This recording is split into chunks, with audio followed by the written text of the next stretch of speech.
香港摔角大賽摔角之王星期日喺柴灣青年廣場舉行。雖然有海外摔角手因為簽證問題唔打得，不過亦都無阻觀眾嘅熱情，全場爆滿。睇片啦！以下動作經專人訓練，觀眾切勿模仿。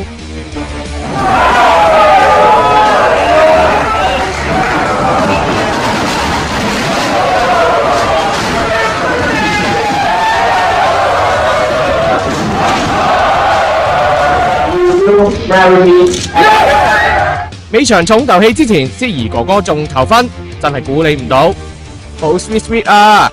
終於嚟到重頭戲啦，由 AWGC 冠軍 Jason 對挑戰者何浩倫。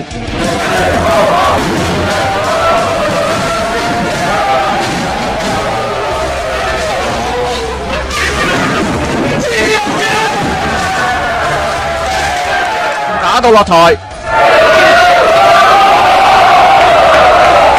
最後何浩倫贏咗，搶走金腰帶。亦因為大家嘅支持，今日係真真正正純粹香港、真本土、真香港。